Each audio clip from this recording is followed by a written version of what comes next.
আমি যখন ক্লাস 10-এ পড়তাম তখন একটি ছেলে আমায় খুব পছন্দ করত। আমি তাকে বিশ্বাস করে তাকে ভালোবেসেছিলাম। তাকেও আমি অনেক পছন্দ করতাম। কিন্তু ছেলেটির মতলব ভালো ছিল না। এই বিষয়টা আমি জানতাম না। একদিন সে আমাকে মিথ্যা কথা বলে ঢাকায় পড়াতে নিয়ে যায়।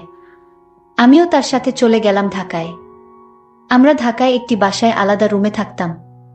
একদিন রাতে ছেলেটি আমার রুমে এসে আমার সাথে জোর করে যা করেছিল তা মেনে নেওয়া সম্ভব ছিল না। বাকিটা গল্পতেই শুনে নিন।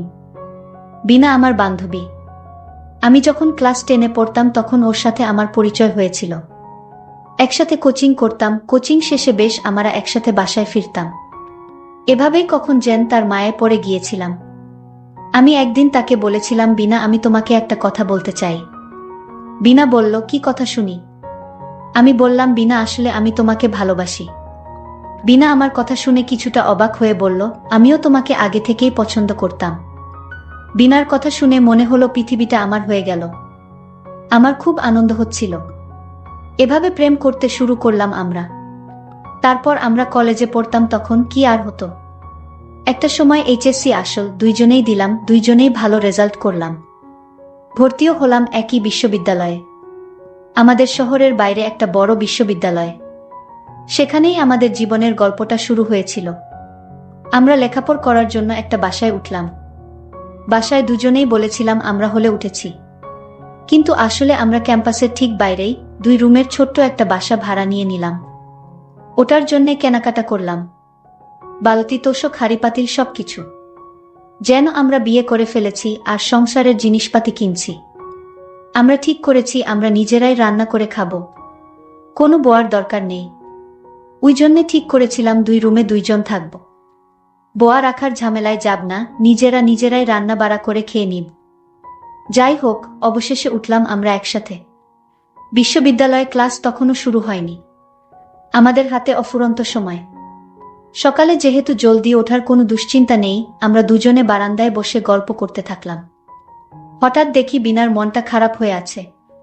তার মুখটা কেমন জানি অন্ধকার হয়ে আছে। আমি জিজ্ঞেস করলাম, কি হয়েছে বিনা? কিছু না। তো এরকম চুপ মেরে গেছো কেন? এমনি। এদিকে তাকাও দেখি।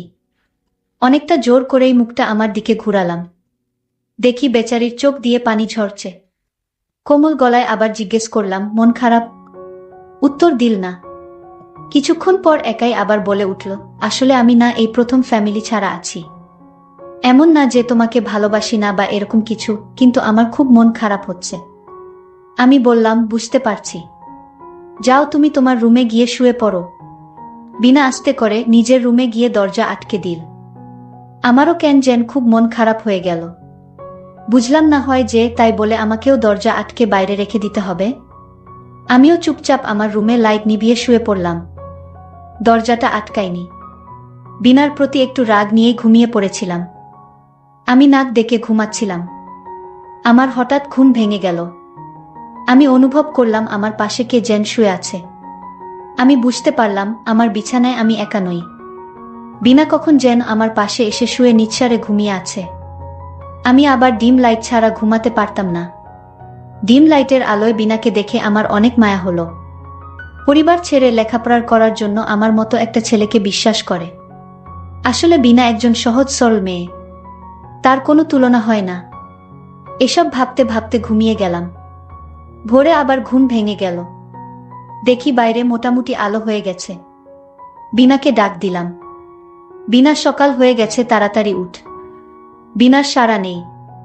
এবার জোরে কানের কাছে গিয়ে ডাক দিলাম। এইবার বিনার ঘুম ভাঙল। সবকিছু বুঝে উঠতে একটু সময় নিল। তারপর মুচকি হেসে বলল, লাট সাহেব আর কিছু করলেন না? সকাল সকাল শুধু ঘুম ভাঙানোর জন্য ডাক দিলেন?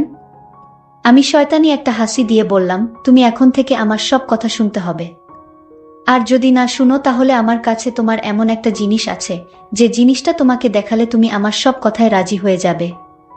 নইলে তো তোমার কপালে দুঃখ আছে। বিনা বলল, আমি আবার তোমার কোনো কথাটা অমান্য করেছি? তুমি যা বলছো আমি তাই রাখছি। তাহলে তুমি আমারে কিসের ভয় দেখাও? আমি বললাম, দেখো, এটা ভয়ের কিছু না। তুমি আমার কথা রাখতে হবে। আর শোনো, যদি তুমি আমার কথা রাখো তাহলে তোমার সাথে আমার সম্পর্কটা ঠিক থাকবে। নইলে আমি আর এসবের মাঝে নাই। আচ্ছা সিয়াম, তোমার হঠাৎ কি হয়েছে বলো তো? আমার সাথে এরকম করছো কেন? আমি তার পরিচয়টা দিতেই ভুলে গিয়েছিলাম। আমি যে ছেলেটাকে মন প্রাণ দিয়ে ভালোবাসি এবং তাকে আমি অনেক বিশ্বাস করি, সেই ছেলেটার নাম সিয়াম। তার মা আছে কিন্তু বাবা নেই। সিয়াম দেখতে অনেক স্মার্ট, অনেক সুন্দর। যাই হোক, আমি সিয়ামকে বললাম, তোমার মাঝে হঠাৎ এই পরিবর্তন কেন? আগে তো তুমি এরকম ছিলে না। বলো তোমার কি হয়েছে? সিয়াম বলল, আমি তোমার কাছে যা চাই তা দিবে তো? যদি দাও তাহলে আমাকে পাবে, নইলে আমাকে আর পাবে না। আরে পাগল ছেলে, বলেই দেখো না, আমার কাছে যদি সেই জিনিসটা আমার কাছে থাকে তাহলে আমি তোমাকে দিব। সিয়াম বলল, আরে তোমার কাছে আছে কিন্তু তুমি দিবে তো? আচ্ছা বাবা, ঠিক আছে আমি দিব, এবার বলো কি চাও তুমি? সিয়াম তখন বলল, আমি একটা রাত কাটাতে চাই। মানে কি বলছো তুমি? আমি কিছুই বুঝতে পারছি না। সিয়ামের এমন আবদার শুনে আমার মনটা ভীষণ খারাপ হয়ে গেল। আমি যে ছেলেটাকে এত ভালোবাসি, এত বিশ্বাস করি, সেই কিনা এসব বলছে। না, আমি ভাবতে পারছি না। আমি খানিকক্ষণ চুপ হয়ে থাকলাম। সিয়াম আমাকে বলল, কি হলো তুমি চুপ করে রইলে যে, কিছু একটা বলো। আমি তাকে পরিষ্কারভাবে জানিয়ে দিলাম আমি এখন এসব পারবো না। আমার কথাটা শুনে সিয়ামের মুখটা অন্ধকার হয়ে গেল। আমি সিয়ামের মতলবটা বুঝতে পারলাম। আমার চোখের পানি কিছুতেই ধরে রাখতে পারছি না। আমার মনে হচ্ছে আমি চিৎকার করে কান্না করি। সিয়াম তখন আমার সামনে এসে বলল, আমি এমন কি বলেছি যে তোমার কান্না করতে হবে? আমি তো একটা রাত চেয়েছিলাম তোমার সাথে। আমি সিয়ামকে বললাম, তোমার মুখে আমার নাম উচ্চারণ করবে না। তুমি যেরকম ভাবছো আমি সেই রকম মেয়ে না। আমার মা বাবা আমাকে সঠিক শিক্ষা দিয়েছে। আমি লক্ষ্য করলাম বিনা তার রুমে গিয়ে তার কাপড় চোপড় ব্যাগে গুছিয়ে নিচ্ছে। আমি তার কাছে গিয়ে জিজ্ঞেস করলাম, বিনা তুমি কাপড় চোপড় ব্যাগে তুলছো কেন? বিনা বলল, আমি চলে যাব। আমি বললাম, তুমি কোথায় যাবে? বিনা বলল, আমার দু চোখে যেদিকে যায় সেই দিকে চলে যাব। আমি এখানে আর থাকব না। সিয়াম তখন দরজাটা আটকিয়ে দিল আর বলল, তুমি কোথাও যেতে পারবা না, তোমার এখানেই থাকতে হবে। বিনা তখন বলল, তুমি কি জোর করে আমাকে এ বাসায় রেখে দিবে? আমার একটা কথার কারণে তুমি এ বাসা থেকে চলে যাবে, আমাদের ভালোবাসা শেষ হয়ে যাবে, এ আমি কিছুতে হতে দিব না। বিনা তখন আমায় ধাক্কা মেরে দরজা খুলে দৌড়ে পালিয়ে গেল। আমি আর তাকে কিছুতে রাখতে পারলাম না। বিনার জন্য আমার খুব কষ্ট হচ্ছে। আমি বিনার পিছু নিলাম, দেখি সে কোথায় যায়। আমি বিনাকে পিছন থেকে ডাক দিচ্ছিলাম, বিনা আমার কথা কানে নেয়নি। সে তার নিজের ইচ্ছামতো চলে যাচ্ছে। বিনা একটা সিএনজিতে উঠে পড়ল, আমি আর তাকে দেখতে পেলাম না, সে কোথায় চলে গেল। কিন্তু আমি মনে মনে সিদ্ধান্ত নিলাম, আমি তোমাকে ছাড়ব না। আমি যে করে হোক তোমাকে খুঁজে বের করে আমার ইচ্ছাটা পূরণ করব। আমি সারা রাত কিছুতেই ঘুমাতে পারলাম না। বিনা আমার ছোট একটা কথার কারণে আমাকে এভাবে রেখে চলে গেল। সে যদি আমাকে সত্যি ভালোবাসতো তাহলে এভাবে আমায় রেখে চলে যেতে পারত না। আমার মনে হয় ও আমাকে সত্যি ভালোবাসে না। যাই হোক, এভাবে কিছুদিন কেটে গেল। আমি বিনাকে বিভিন্ন জায়গায় খুঁজতে লাগলাম, কিন্তু কোথাও তাকে পাওয়া যাচ্ছিল না। এখন আমার মাথায় একটাই চিন্তা থাকে, কিভাবে খুঁজে বের করা যায়। হঠাৎ আমার বাসায় আমার ছোটবেলার বন্ধু আসছে। দোস্ত, তুই কেমন আছিস? ভালো না দোস্ত, মনটা ভীষণ খারাপ। আমি যে এখানে থাকি ঠিকানা দিল কে তোরে? আরে তোর মা দিয়েছে, আর তাই আমি সরাসরি চলে আসলাম। ভাবলাম দুই বন্ধু একসাথে লেখাপড়া করি। আমি লক্ষ্য করলাম সিয়াম কান্না করছে, তার চোখ দিয়ে পানি ঝরছে। আমি বললাম, সিয়াম বন্ধু আমার, কি হয়েছে তোর? তুই আমার কাছে বল, আমি সমাধান করে দিব। সিয়াম তখন বিনার কথা বলল, আমি বুঝতে পারলাম। আমি সিয়ামকে একটা বুদ্ধি দিলাম, শোন, এই মেয়েকে এভাবে খুঁজে পাওয়া যাবে না। আমি বললাম, তাহলে কি করলে তাকে খুঁজে পাওয়া যাবে? আমার বন্ধু ইমন বলল, চল তার গ্রামের বাড়িতে খোঁজ নিয়ে দেখি। অবশ্যই তার মা বাবা জানবে বিনা কোথায় থাকে। আমরা পরের দিন তার গ্রামের বাড়ির উদ্দেশ্য করে রওনা দিলাম। তাদের গ্রামের বাড়ি মুন্সিগঞ্জ। আমরা মুন্সিগঞ্জ গেলাম। সেখানে তার মা বাবাকে খুঁজে বের করলাম। তার মা বাবাকে জিজ্ঞেস করল, মা বিনা কোথায় থাকে? তার বাবা উত্তর দিল, কেন, বিনার কাছে তোমাদের কি দরকার? আমরা স্কুলে একসাথে পড়তাম, তাই বিনার কাছে একটু বিশেষ দরকার ছিল, তাই আর কি। তার বাবা বলল, কি দরকার আমার কাছে বলো, তারপর ঠিকানা দেই। আমার বন্ধু ইমন বলল, দেখুন কাকা, বিনা যে বাসাতে থাকতো সেই বাসার কিছু দামি জিনিস চুরি করে নিয়ে এসেছে। এটা আমাদের কানে আসে। আমি বলেছিলাম বিনা এরকম করবে কেন? আমাদের বিশ্বাস হচ্ছিল না। বাসার মালিক বলল, যদি তাকে খুঁজে না পাওয়া যায় তাহলে মামলা করা হবে। আর আমরা এসেছি বিনাকে বাঁচাতে, কারণ বিনা যে চুরি করে নাই তার প্রমাণ আমাদের কাছে আছে। তার বাবাকে আমরা এভাবে মিথ্যা কথা বলে মেয়ের ঠিকানা নিলাম। বিনার বাবা বলল, আমার মেয়েকে বাঁচাতে হলে তো ঠিকানা দেওয়া ছাড়া আমার আর কোনো উপায় নেই। তাই বিনার বাবা ঠিকানা দিল। সে বলল, আমার মেয়ে এখন ঢাকায় থাকে না, সে সিলেট থেকে লেখাপড়া করে। আমরা ঠিকানা পেয়ে গেলাম। ইমনকে আমি বললাম, আমার সাথে চল বন্ধু, সিলেট যাই। ইমন বলল, আরে বন্ধু, তোর জন্য তো আমার এই জীবনটা পর্যন্ত দিতে পারি। আর সিলেট যেতে পারবো না? যতদিন পর্যন্ত বিনাকে খুঁজে না পাস ততদিন পর্যন্ত আমি তোকে হেল্প করব, তুই কোনো চিন্তা করিস না।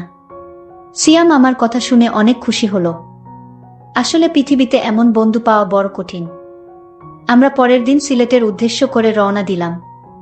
আমরা সিলেট বিএনি বাজার গিয়ে একটা হোটেলে উঠলাম। রাতে খাবার খেয়ে যখন ঘুমাতে যাব ঠিক তখন পাশের কেবিনে মেয়েদের গলার আওয়াজ আসছে। আমার মনে হলে পাশের কেবিনে বিনার গলার কণ্ঠ শুনলাম।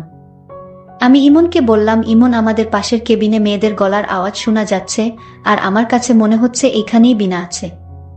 ইমন বন্ধু আমার, তুই একটু গিয়ে দেখে আসবি। ইমন তখন বিছানা থেকে উঠে বারান্দায় গেল এবং পাশের কেবিনে নক করল। কিন্তু রুমের ভিতর থেকে কেউ দরজা খুলছে না।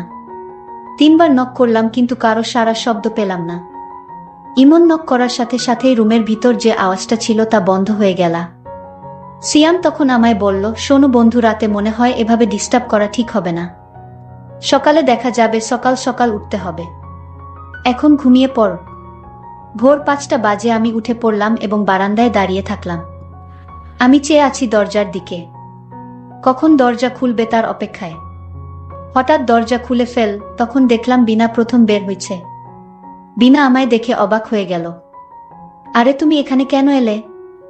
আমি তোমার জন্য ঢাকা শহর ছেড়ে চলে আসলাম, আর তুমি কিনা এখানেও চলে আসলে? হ্যাঁ, আমি এখানে চলে আসলাম শুধু তোমার জন্য। আজ তুমি কিছুতেই ছুটতে পারবো না।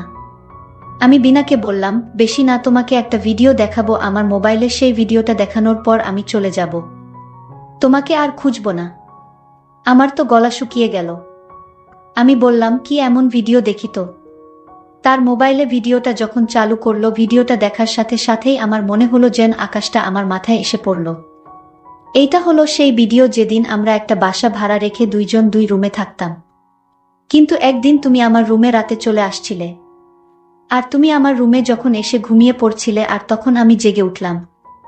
তারপর যা হয়েছিল তা তো তুমি ভিডিওতে দেখতেই পাচ্ছ। বিনা তখন বলল, তুমি আমার সাথে এমনটা করতে পারলে? ঠিক আছে, তুমি কত টাকা চাও আমি দিব। তুমি এই ভিডিও মুছে ফেলো। সিয়াম তখন বলল, আমি টাকার পাগল না, আমি মায়ের পাগল। আমি সেই স্কুল জীবন থেকে তোমার মায়ে পড়ে রইলাম, আর তুমি আমায় মনে করছো আমি টাকার পাগল।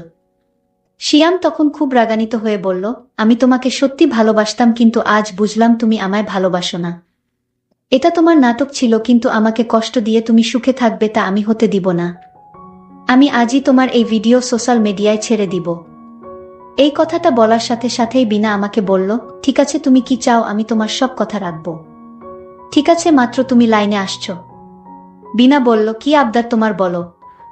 আমি বললাম, আগেই তো বলেছি, ভুলে গেলে নাকি?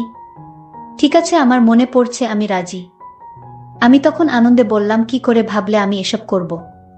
তুমি আমায় যতটা খারাপ ভাবছো আমি ততটা খারাপ না। তুমি যদি রাজি থাকো তাহলে আমি তোমাকে আমার ঘরে সারা জীবনের জন্য নিয়ে যাব। আমি তোমাকে আগামীকালই বিয়ে করতে চাই। এই কথা শুনে বিনা বলল, ঠিক আছে, তুমি যা ভালো মনে করো তাই করো। তাহলে চলো আজ আমরা গ্রামে ফিরে যাই। বন্ধুরা, গল্পটি কেমন লাগলো তা অবশ্যই কমেন্ট করে জানাবে। আর এরকম নতুন নতুন গল্প পেতে আমার চ্যানেলটি সাবস্ক্রাইব করে পাশে থাকবেন। ধন্যবাদ।